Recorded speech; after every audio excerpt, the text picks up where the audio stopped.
रात के करीब 2 बज रहे थे। आसमान में काले बादल छाए थे और बारिश की बूंदें लगातार गिर रही थीं। बिजली चमकती तो कुछ पलों के लिए आसपास की चीजें दिखाई देती, लेकिन अंधेरा तुरंत सब कुछ निगल लेता। बिहार के बराडीह स्टेशन के बाहर रघु, जो ऑटो चालक था, अपनी गाड़ी लगाए सवारी का इंतजार कर रहा था। रघु हर रात यहाँ ऑटो खड़ा करता, यह सोचकर कि देर रात आने वाली ट्रेन से कोई सवारी मिल जाएगी। इस रात भी वह उम्मीद के सहारे बैठा था। ट्रेन के देर से आने की खबर सुनकर वह अधीर हो गया, लेकिन वापस जाना भी उसे ठीक नहीं लगा। पैसे की जरूरत थी और काम छोड़ना उसके लिए कोई विकल्प नहीं था। करीब 1 घंटे बाद ट्रेन की सीटी सुनाई दी। स्टेशन पर कुछ ही लोग उतरे। बारिश की वजह से सभी जल्दी जल्दी छाते खोलकर भागते हुए निकल रहे थे। तभी रघु ने एक लड़की को देखा। वह करीब 20 से 21 साल की होगी, कंधे पर एक बैग टांगे, पूरी तरह भीगी हुई। लड़की धीरे धीरे रघु के ऑटो के पास आई और बोली, मुझे बेलाटैंड जाना है, चलोगे?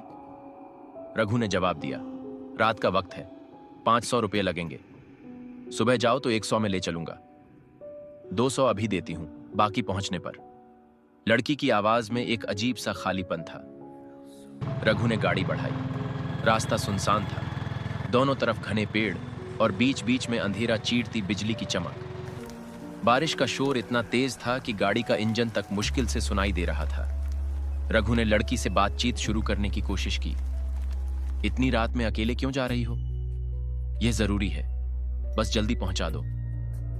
लड़की का यह जवाब और उसकी खामोशी रघु को बेचैन करने लगी। उसने पीछे मुड़कर देखा तो लड़की खाली सड़क की तरफ देख रही थी। करीब आधे घंटे बाद लड़की ने एक सुनसान से घर के सामने गाड़ी रुकवाई। घर पुराना और टूटा फूटा था, जैसे कई सालों से किसी ने उसकी देखभाल न की हो। लड़की ने कहा, मैं अंदर से पैसे लेकर आती हूं, और वह भारी लोहे के गेट को धकेलते हुए अंदर चली गई। रघु ने इंतजार करना शुरू किया। 5 मिनट, 10 मिनट, 15 मिनट बीत गए, लेकिन लड़की वापस नहीं आई।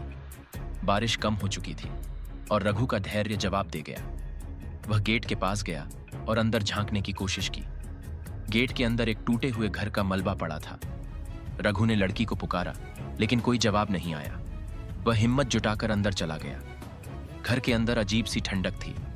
दीवारों पर सीलन और काई लगी हुई थी। तभी उसकी नजर एक पुरानी तस्वीर पर पड़ी। तस्वीर में वही लड़की थी जिसे वह स्टेशन से लाया था, लेकिन तस्वीर पर माला चढ़ी हुई थी। नीचे की तरफ एक तारीख लिखी थी जो 5 साल पुरानी थी। रघु के पैरों तले जमीन खिसक गई। उसने दरवाजे से बाहर भागने की कोशिश की, लेकिन वह बारिश की वजह से फिसलकर गिर पड़ा। किसी तरह वह भागता हुआ ऑटो तक पहुंचा। उसके दिल की धड़कन तेज थी और हाथ कांप रहे थे। उसने ऑटो के अंदर झांका तो देखा कि सीट पर 100-100 के 3 नोट रखे थे। रघु को यह समझते देर नहीं लगी कि वह लड़की इंसान नहीं थी। उसके दिमाग में सवाल गूंजने लगे, वह कौन थी और क्यों उसे यहां तक लाने की जरूरत पड़ी।